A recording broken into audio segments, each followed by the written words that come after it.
Hi, this is Mackenzie. I'm the director of Manna students here, and I am excited to bring you Morning Manna.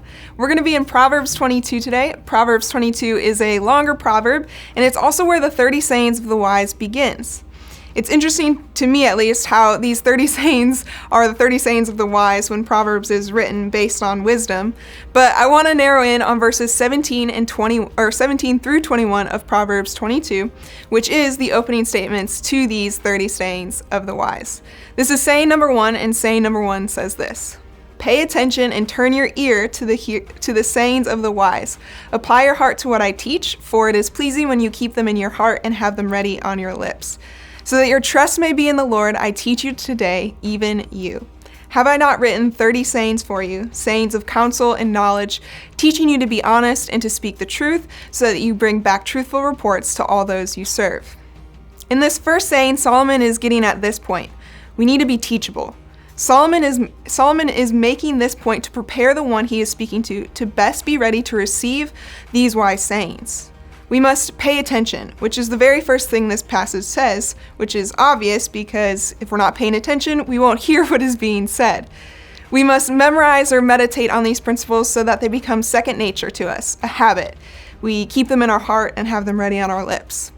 Through these 30 sayings of the wise, we are being taught to be honest and how to speak the truth. Wisdom is really a combination of knowledge, understanding, instruction, discretion, and obedience.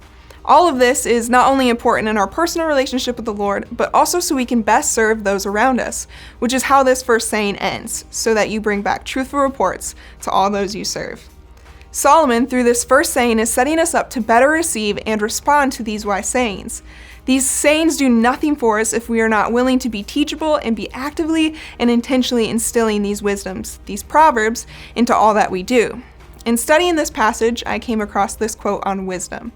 "True wisdom makes us more dependent on God, not less. We grow in our trust in the Lord, realizing that the pursuit of wisdom begins and continues with a proper view of God." Wisdom isn't just about responding appropriately or getting things right. Wisdom starts and ends with God. So truthfully, we won't be able to experience the true gift that wisdom is without applying all that we've received from Him into our lives and into our personal relationship with the Lord.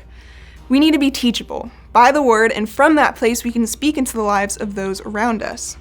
In order to be teachable, we must pay attention to the wise sayings, read the word, apply it to our heart, engage with what we read, ingest it, and make it something you abide by daily. Then we speak the truth. We walk it out, we walk the walk, and we talk the talk. So let us walk the walk and talk the talk from the word we heard today. Have a good morning.